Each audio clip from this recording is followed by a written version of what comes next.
Praktická videoukážka možností Lenovo One Key Rescue systému pri zapnutí pomocou vyhradeného tlačidla.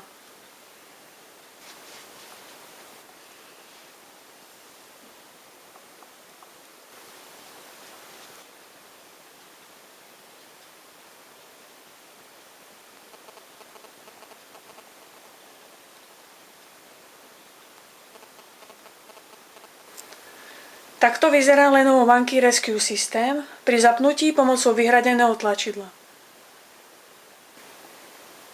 Medzi tri základné možnosti tohto systému patrí One Key Antivirus, One Key Recovery a System Setup. One Key Antivirus nám umožňuje vyhľadať a odstrániť vírusy ešte pred samotným štartom Windowsu. Aktualizácia antivírusu je možná len pomocou LAN kábla. Wi-Fi aktualizácia nie je možná. Teraz si ukážeme možnosti One Key antivírusu.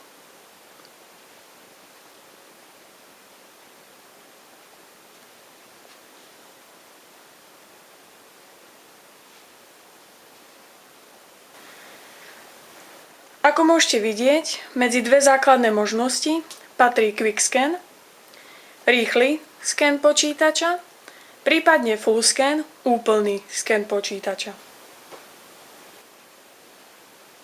One Key Recovery umožňuje obnovu systému buď z predvolenej zálohy, alebo vami vytvorenej zálohy. Prvým krokom One Key Recovery je voľba medzi obnovou z predvolenej zálohy, prípadne obnova z vami vytvorenej zálohy.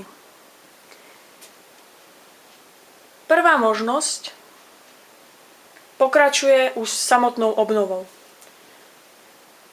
Druhá má ešte medzikrok a tým je výber obnovovacieho bodu.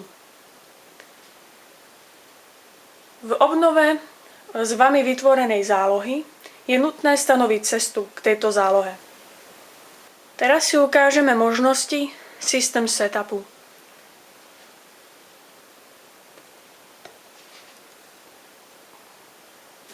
V System Settings nájdeme Network Settings a Password Manager. V Network Settings nájdeme možnosti výberu medzi pripojeniami typu ADSL a LAN. Password Manager nám umožňuje zadať heslo pre Lenovo Rescue System. Pri ukončení tohto programu máte možnosť buď vypnúť počítač, alebo ho reštartovať.